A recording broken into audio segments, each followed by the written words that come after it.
It's my feel-good breakfast show.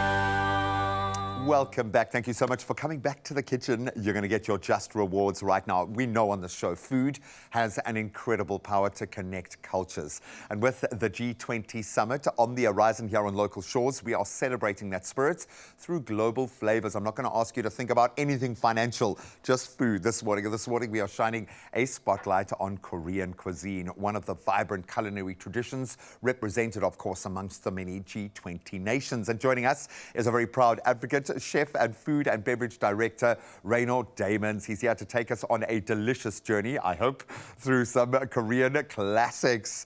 Thank you so much for being here. Thank you very much. I love the flavor profile. There is something I feel quite synchronistic with the South African flavor profile here. We love big flavors, we love smoky, but this is on a different level. So how did you come to fall in love with Korean food? I mean, you've worked at some of the best restaurants, best sites, 5-star in the world. How did this steal your heart? You know, obviously in my journey, I worked with a lot of Korean chefs, especially in New York, where I followed that journey of culinary.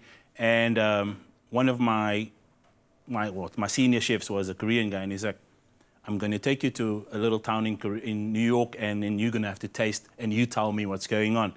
Oh, and wow. I was blown away by the flavors. And when you look at Korean cuisine, it's all about culture and food. And we understand that well here, hey? Yes, exactly. South Africa is mimicking that, or we're the same. But Korean food is phenomenal.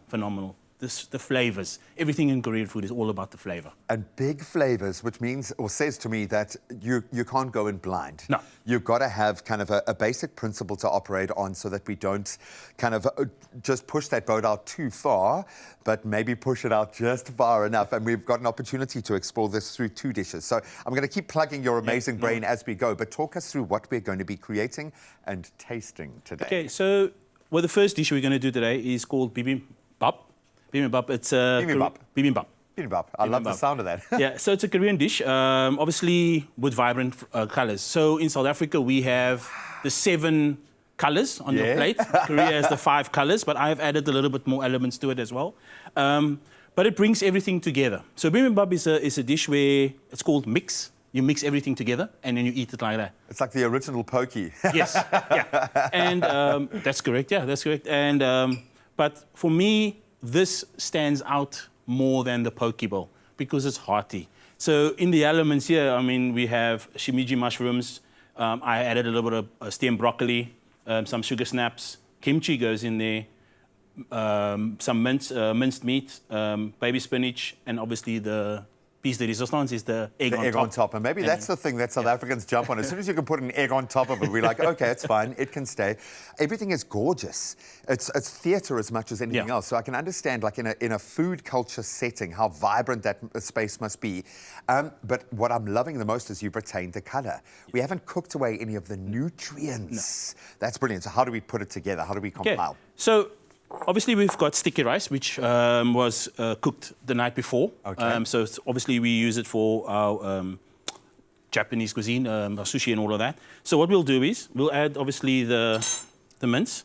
This mince is marinated with garlic, onion, ginger, and we add a little bit of pear and some kiwi as well for a little bit of flavor in there. Okay. So Koreans are very much about pear, apple, kiwi in their marination. You're opening my eyes, because these are all very sweet flavor profiles. Sweet. So Korean food is more about sweet, savory, and salty. I love it, with a bit of heat. With a little bit of heat, and the heat is obviously in the gochujang, fermented red chili paste. So that's the predominant ingredient in the Korean cuisine. So I'm going to do some carrots. And there's not too much sauce going on there. And I think something we lean into, maybe this is something we've gotten from our European friends, combine it all in a sauce and bring it all together like this. But this feels like very individual components that have to kind of sing together. Yes. So everything here we're going to eat now, we're going to eat it together. We're going to mix it in together and we're going to eat it all together. Yes, we are, Raymond. Yes, we are. I'm seldom this excited about a taste test, but it's the visual component that just pops. And it feels very nutritious. I mean, you're getting fermented elements in there that are going to be beautiful for the gut. Yes. Beautiful heroed proteins as well. Great vegetable components. This is a beautifully balanced meal, and you can literally see the balance on the plate coming to bear. So technically, you're supposed to cook everything ahead.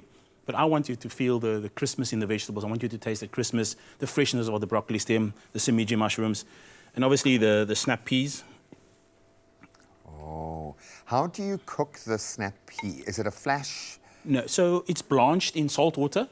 Blanched in salt water for about a minute, 2, and then ice in the ice bath. Immediately in the ice bath. I have a feeling there's a little hack in there.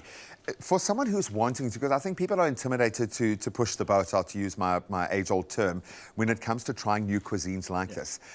What advice do you have for someone who's wanting to tackle Korean cuisine with confidence? Read up about it. Do the due diligence. Follow the recipes. You know, everything needs to be in line. You know, if you're cooking for a Korean person, it's going to be hard because he's going to crit you and he's going to, in the thick Korean accent, they're going to nail you for it. But practice.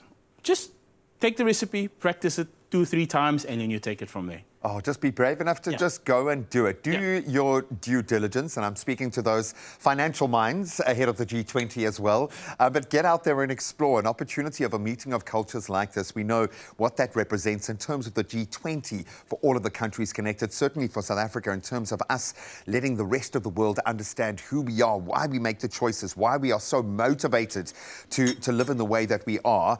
And I think food and culture is going to be one of those things that's going to connect everyone coming to our beautiful country. So I'm so glad that we can show a little bit of appreciation as much as we're going to show off South Africa.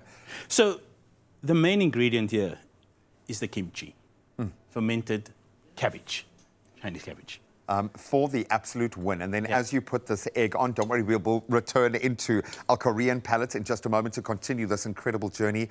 But now you know the meal is complete. There we go. A beautiful egg on top, and of course the kimchi making all of the difference, and then the a little bit of heat. The gochujang. Gochujang to complete. Raymond, you're an absolute genius. Thank you so much. You can hop on board our socials and scan QR codes and cook along and get creative yourself. We're going to continue with our taste test in just a moment, but it looks spectacular.